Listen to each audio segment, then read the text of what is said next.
अब हमने आप ही की कृपा से ज्ञान हुआ। अब इसका प्रमाण आपको सबसे पहले देवी भागवत महापुराण में देता हूं। पहले आपको देवी भागवत महापुराण से प्रथम शिव पुराण को दिखाता हूं, उसके बाद फिर आपको देवी भागवत महापुराण दिखाऊंगा।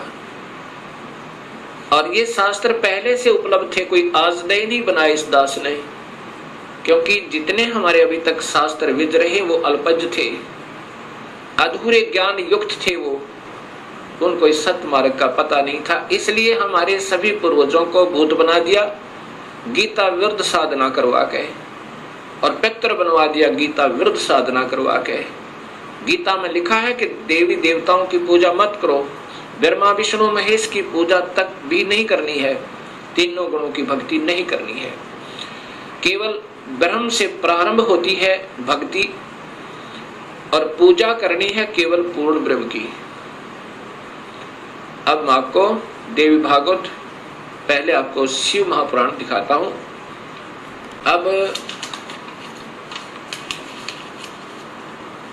अब देखिएगा भक्तात्माओं, ये देवी भागवत महापुराण, शिव महापुराण, ये शिव महापुराण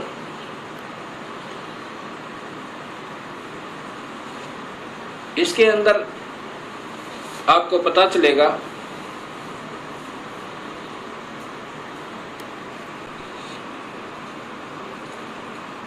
श्री शिव महापुराण भाषा सटीक सहितम, ये संस्कृत युक्त है, इसमें संस्कृत भी साथ है। और ये शिवा भाषा टीका टीकोत्तम, टीकाकार है डॉक्टर ब्रह्मानंद त्रिपाठी, साहित्य आयुर्वेद ज्योतिष आचार्य, MA PhD DMCA, ये टीकाकार हैं इनके। और ये आपके समक्ष है, इसमें क्या लिखा है यहां देखिएगा।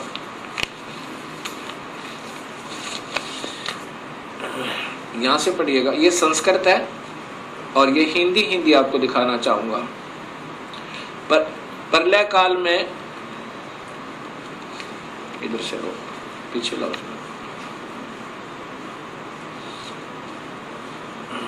ए मुनिवर, प्रलय काल में भी शिव पार्वती का कभी वियोग न होने के कारण ही काशी को अविमुक्त अक्षेत्र कहते हैं।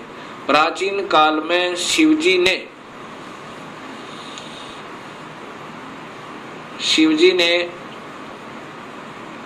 इस अक्षेत्र का नाम पहले नंदनवन और बाद में अविमुक्त रखा था।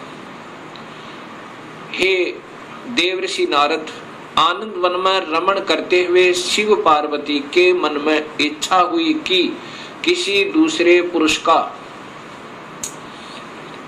निर्माण किया जाए,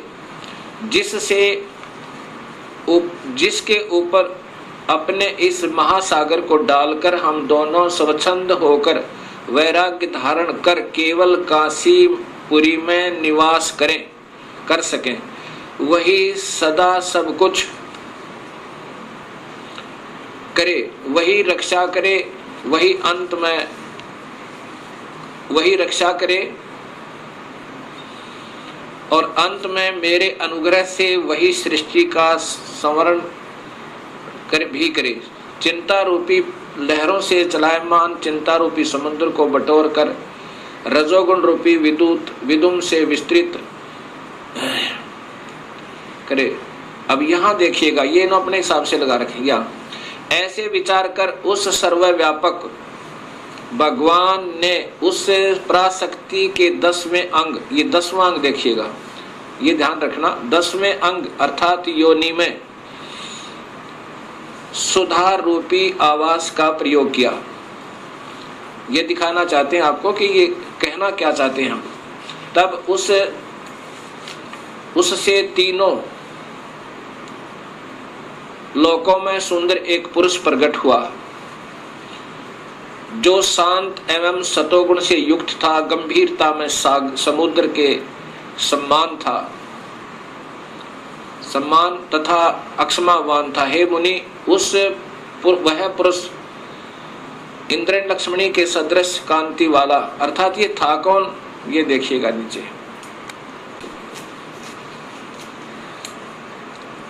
शिव जी ने कहा, उस जो पुत्र उत्पन्न हुआ उसको कहा, सर्वव्यापक होने से तुम्हारा विष्णु यह प्रसिद्ध नाम होगा। ये देखिए ध्यान था, फिर देखिए, सर्वव्यापक होने से, सर्वव्यापक होने से शिव ने कहा, शिव जी ने कहा सर्वव्यापक होने से के कारण तुम्हारा विष्णु यह प्रसिद्ध नाम होगा। अब इससे सिद्ध हो गया कि शिव जी से विष्णु की उत्पत्ति। एक बार फिर लीजिए,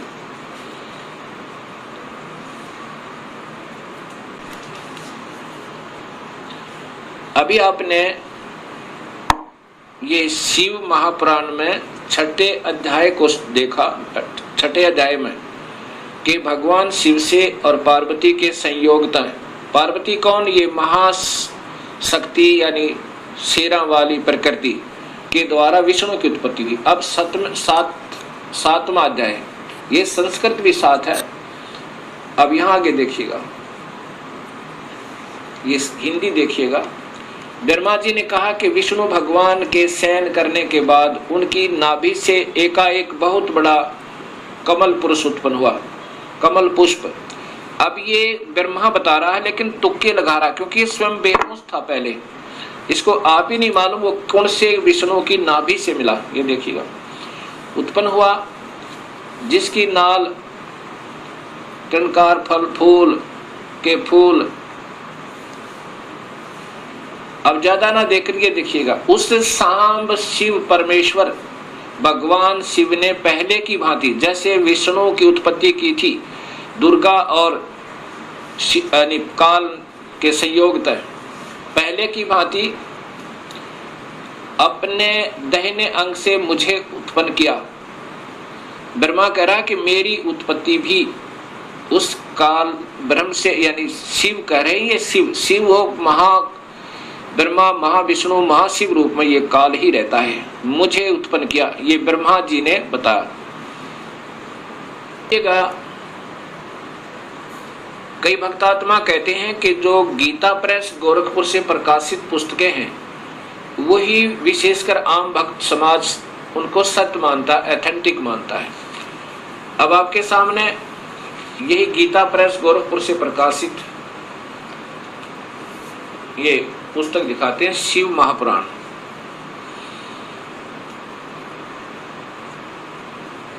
संक्षिप्त शिव महापुराण, और ये नीचे गीता प्रेस गोरखपुर से, और इसके छठे अध्याय में फिर यही प्रमाण है।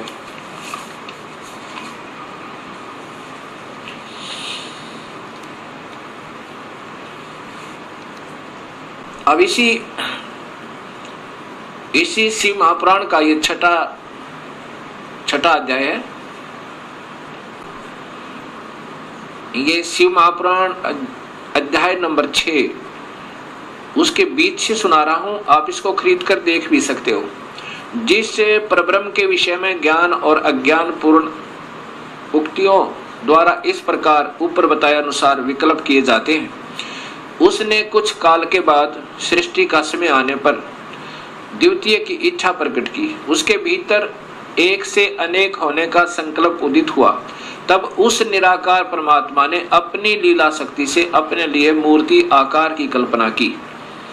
वह मूर्ति संपूर्ण ऐश्वर्य गुणों से संपन्न, सर्वज्ञानी, ज्ञानमयी, शुभ स्वरूपा, सर्वव्यापिनी, सर्वरूपा, सर्वदर्शनी, सर्वकारिणी, सबके एकमात्र वंदनिया, सर्वदा सब कुछ देने वाली और संपूर्ण संस्कृतियों का केंद्र थी। उस शुद्ध रूपणी ईश्वरीय मूर्ति की कल्पना करके वह अद्वितीय, अनादि, अनंत, सर्व प्रकाशक, चिंत, सर्वव्यापी और अविनाशी परब्रह्म अंतर्हित हो गया। ये काल की कलाएं हैं सारी। भाई जो गुरु बचन पे डट गे रकट गे फंद 84 के, वस्तु मिली ठोर की ठोर मिट गई मन पापी की दौड़। भाई जो गुरु बचन पे डट गे रकट गे फंद 84 के, वस्तु मिली ठोर की ठोर मिट गई मन पापी की दौड़।